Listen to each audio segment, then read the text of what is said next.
I do want to bring in Hawaii State Representative Lauren Matsumoto to talk a little bit more about the situation there. Thank you so much for taking the time to be here. Thank you for having me. Of course. So tell me what goes through your mind as you do see these images that are coming in out of Hawaii and out of Lahaina specifically. You know, there really aren't words to express. It's in Hawaii, we're a family. I have so many friends and family that live in Maui. And so just looking at the devastation, it is, again, words can't express. And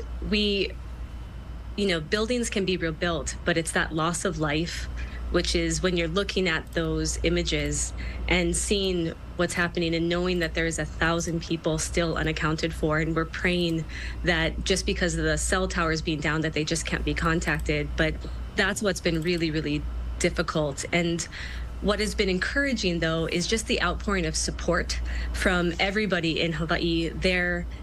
From the schools to the churches to even my son's baseball team, everybody is trying to figure out how their time and their talents and their donations can go to really support the residents and the families in Maui.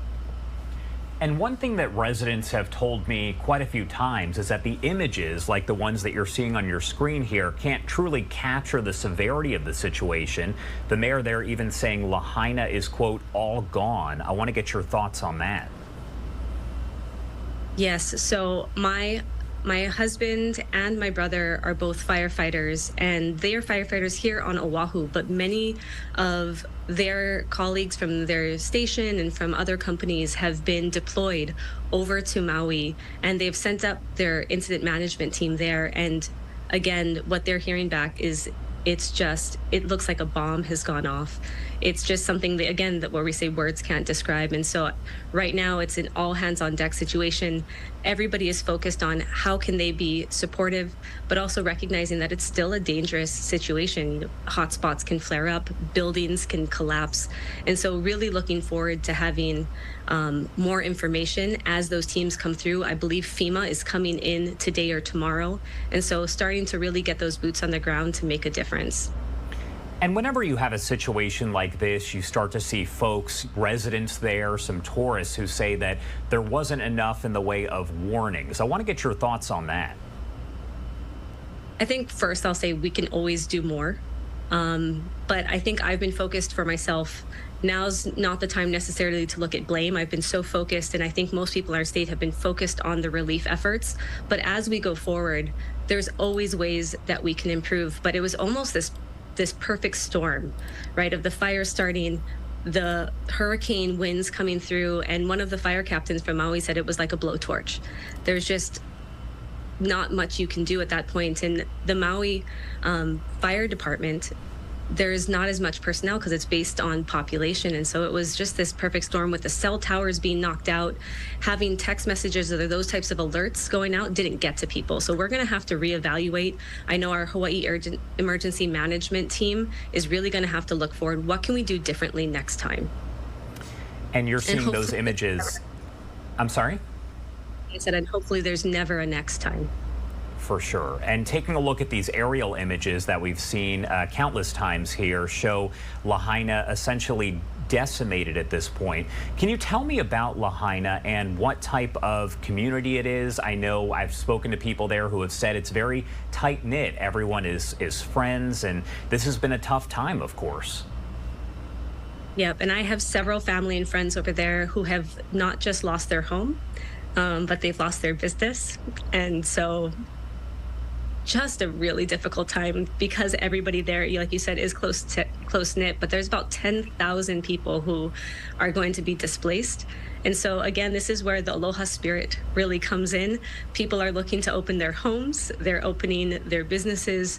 I even saw there was a boxing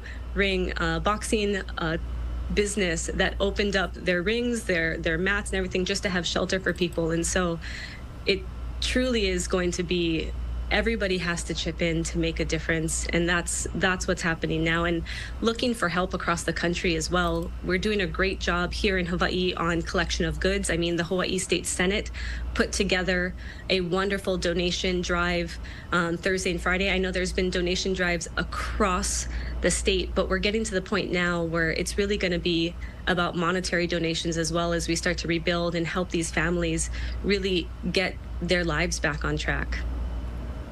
What message do you have for community members right now who have lost, I mean, as we said, so much? What does it mean to you to see support coming in for the victims from across the state, the country? What does that mean to you? I think to the residents, I want to give them hope. I know right now everything probably just seems hopeless, but that every single one of us are behind them. Again, I was at baseball practice yesterday, and one of the moms, there's a veterinarian, she goes, I can go and help and lend my services when they need me. I'm willing to fly. I have friends that have left 3 kids behind in order to go help. And so I think it's the message that I want to send is we are all behind you.